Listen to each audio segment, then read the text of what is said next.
Komputer yang saya baru siap buat ni saiznya lebih kecil daripada tapak tangan saya. Tengok tu. Comel saya punya komputer kecil ni kan. Tapi korang rasa agak-agaknya praktikal ke tidak? Sebelum saya tunjuk function benda ni, tengok dulu macam mana saya buat.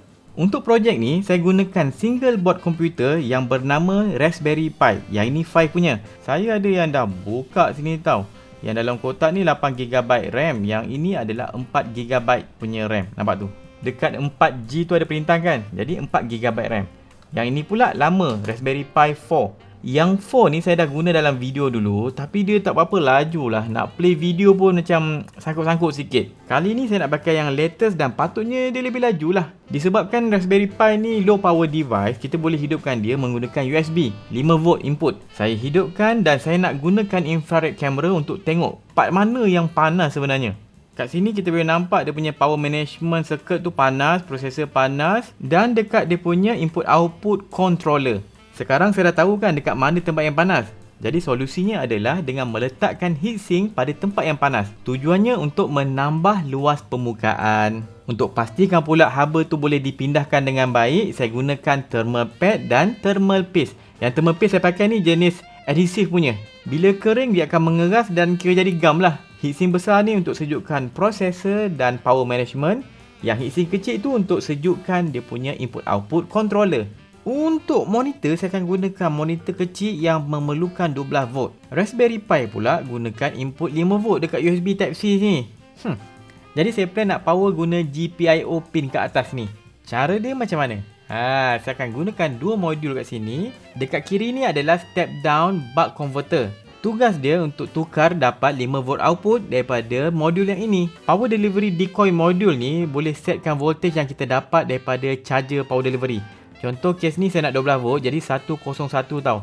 Tengah ni saya turunkan bawah untuk kosong. Dapat 101. Dapat 12V. Sekarang kita boleh design dia punya casing. Ini saya dah design sehari lebih. Bawah ni adalah base untuk kita punya casing ni. Ni dua modul tadi, kita punya Raspberry Pi, dan atas ni cover dia. Ada lubang untuk saya letak kipas. Settle 3D print, kita try pasang. Saya letak dulu Raspberry Pi ni. Lepas tu test muat tak saya punya modul-modul ni. Satu lagi untuk power delivery. Okey. Boleh lah, nice. Tutup. Cantik. Sini dia punya input output. Tepi ni GPIO pin. Belakang ada memory card dengan button on off. Saya akan gunakan GPIO pin ni untuk powerkan Raspberry Pi. 5V kat sini 2 tau. Dan ketiga daripada kanan tu adalah ground. Positif dan negatif. Jadi saya terbalikkan board ni dan solder saja dekat belakang tu. Saya letak timah baru sebab kalau pakai timah lama dia susah nak melekat. Okey. Positif dan negatif. Saya buat wayar positif warna putih. Okey, dan wayar negatif saya pakai warna hitam. Okey. Saya pasang balik dekat base casing saya ni. Connect pada HDMI converter dan saya gamkan XT60 connector. Ini untuk output 12V nanti. Wayar power daripada Raspberry Pi tadi kita kena connect pada output step down converter kita. Untuk Raspberry Pi mesti 5V. Kalau kita bagi tinggi dia rosak, kita bagi rendah dia jadi slow lah, under power. Kalau tak nak guna cara ni, kita boleh terus connect pada USB Type-C saja. Untuk input step down ni saya akan connect wayar dulu sebab nanti saya akan sambung pada satu lagi modul tau. Connect dulu positif negatif. Saya letak tempat dia. Okey. Dan saya akan letak satu bed. Saya lekatkan satu bed untuk letak power delivery punya modul. Jadi macam double decker punya katil lah dekat area modul ni. Saya guna gam E6000. Gam favorite saya untuk DIY. Lepas tu letak tepikkan modul power delivery ni. Output daripada modul ni akan hasilkan 12V punya elektrik. Jadi saya akan connect pada dua benda. XT60 connector tadi untuk dapatkan clean 12V. Dan satu lagi saya connect pada step down buck converter untuk tukar kepada 5V. Okey, sekarang saya nak try hidupkan Raspberry Pi 5 ni. Cocok pada ni monitor kecil ni. Saya akan gunakan USB-C power delivery punya. Lepas tu saya nak tengok berapa banyak power yang dia akan consume. Dan saya nak pantau haba yang akan dihasilkan oleh Raspberry Pi ni. Nak tengok adakah saya boleh maintain gunakan passive cooling ataupun saya kena cocok kipas jadi active cooling, supaya haba panas tu saya buat keluar. Ni monitor kecil punya kaki ni saya dah buat tadi. Okey. Ni power bank saya. Cocok USB Type-C sini yang support power delivery. Ni HDMI punya kabel masuk pada input monitor. Kita connect pula power 12 volt untuk powerkan kita punya monitor. Okey, hidup. Okey, nice, hidup. Tenaga yang digunakan sekarang dalam 9 watt. Ini idle, tak ada buat apa-apa. Kalau saya try buka video, saya buka YouTube lah. Video ni untuk Raspberry Pi ke heavy punya task lah. Kalau tengok sini, boleh sampai 15 watt. Dan kalau saya analyse haba dia pula, saya nak tengok berapa dia punya suhu bila saya biarkan tanpa active cooling. Tengok ni, dekat heatsink CPU ni sampai 52 darjah Celsius. Kalau kita try pakai kipas, kita tengok berapa banyak suhu dia boleh drop. Saya cocok dulu dia punya fan controller tu. Bila letak kipas kat sini, angin tu akan ditolak ke atas. Jadi haba pun akan buang ke arah atas.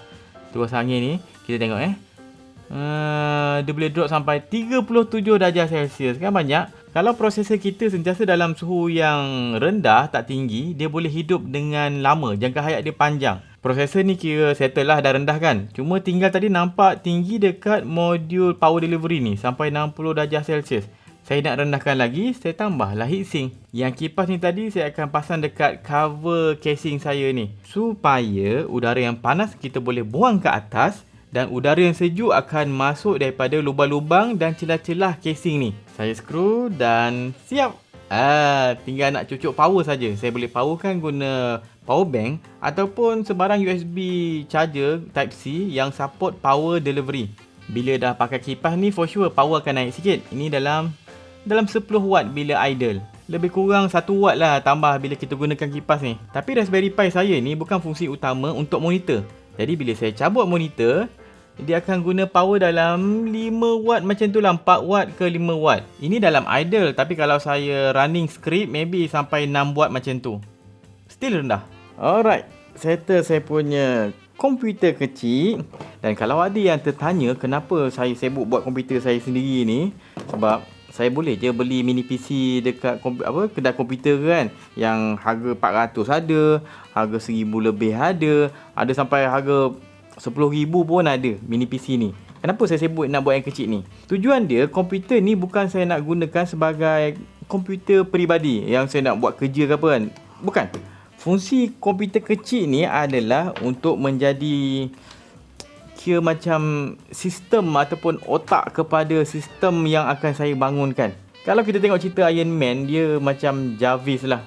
Kan Iron Man duk minta Jarvis buat macam-macam kan, Tony Stark tu. Ini akan jadi kepala dia. Nanti saya nak buat projek mini solar farm yang bergerak mengikut arah matahari. Saya nak DIY automatic vacuum sendiri untuk memudahkan saya bertukang. Tanam pokok hidroponik pun saya nak automatic kalau boleh.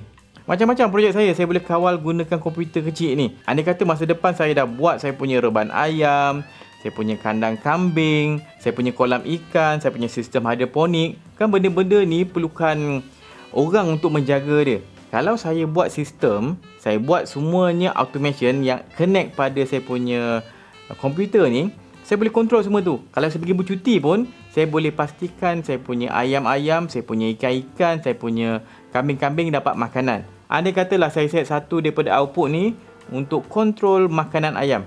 Setiap kali saya tekan untuk bagi ayam makan, saya punya feeder yang saya akan buat nanti, dia akan roll dalam masa, contohlah saya set sekali nak makan tu dia akan pusing selama maybe dalam 10 saat. 1, 2, 3 sampai 10 dia stop. Dalam masa 10 saat tu pusingan roller tu membuatkan makanan ayam tu ikut jumlah yang saya tetapkan. Kan senang, saya tak perlu ada ramai orang dekat saya punya ladang berani buat ke tak tahu masa depan kan. Sebab saya target saya memang masa depan saya nak ada ladang sendiri, buat macam-macam projek kat situ. Tapi itu maybe tunggu beberapa tahun lagi. Tunggu sampai saya confident dengan saya punya kewangan saya. Kalau kewangan berani buat ni dah mantap, saya boleh pergi ke next stage. Okay? So itu je lah. Saya harap saya punya perkongsian ni bermanfaat. Kalau korang nak try tengok Raspberry Pi ni, boleh pergi dapatkan daripada Cytron. Ini antara pembekal barang elektronik yang popular lah kat Malaysia, reliable. Dan video ni disponsor oleh Hoyle Mills. Kalau korang nak gunakan tenaga solar tapi tak nak spend banyak pada bateri yang mahal, boleh gunakan microinverter macam ni. Microinverter ni akan tukarkan tenaga solar terus kepada elektrik rumah. Bolehlah kita jimat bil elektrik. Jadi kalau korang nak tengok banyak lagi video education yang menarik, pergi ke YouTube channel Berani Buat. Ada banyak video kat situ, playlist pun saya dah buat banyak dah. Rasanya lebih 800 tau. Dah lebih 800 video ke belum? Tengoklah sana. Jumpa dalam next video. Assalamualaikum.